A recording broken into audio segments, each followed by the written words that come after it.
not only wanted to know about mausoleums, but you wanted to know about exploding caskets.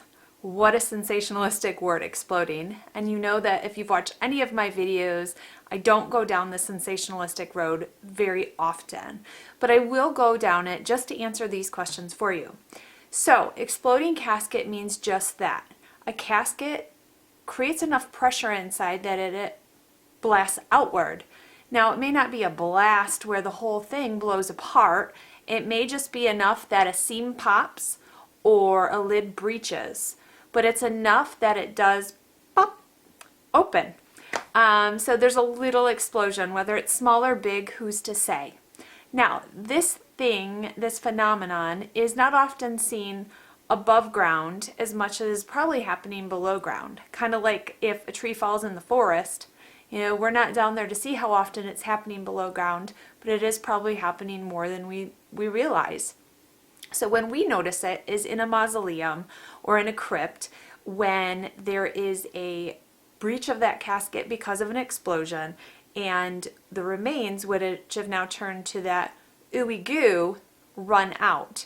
They may not run out and all down the wall like it does in movies or TV shows. I know there's an episode of NCIS that I vividly remember where the whole thing exploded out and the shards were blown across the room, and you know that's very unlikely to happen to that degree, not to say it can't, depending on the body and the circumstances.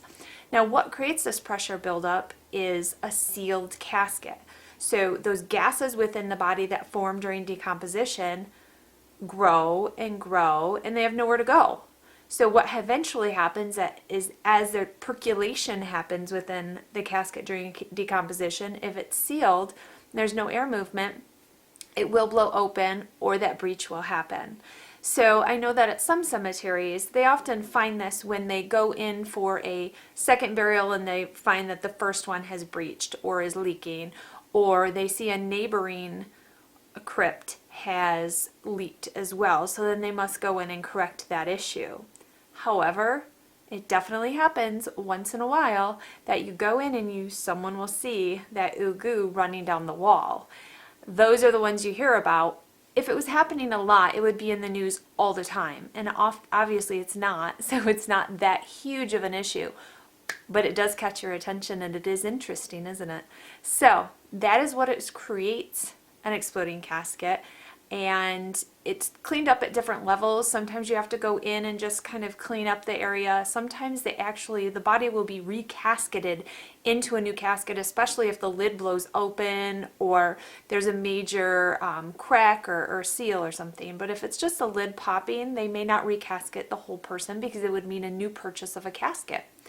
And so that doesn't always happen, but if that does, then a funeral director does have to be brought in for it essentially be a disinterment out of the mausoleum and then reinterment of that casket back in. So hopefully that answers your questions. I'm going to do a little bit of on-site mausoleum information with this as well. By all means, if you have more questions about exploding caskets, please let me know.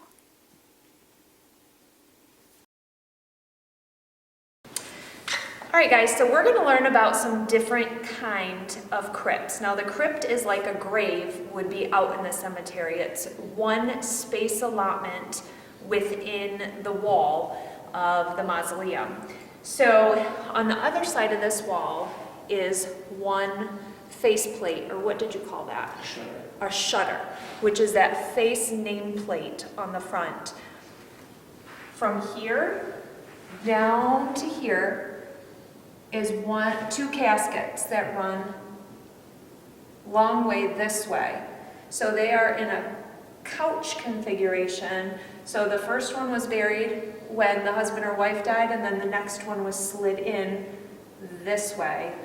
And the shutter is over in this room on the wall. So they were slid in.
So when a casket is brought in, this cart here with all of this heavy lining,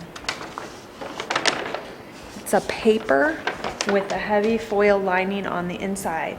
So the casket will be placed in this tray and this lining will be wrapped up and around it before it is placed into the actual crypt.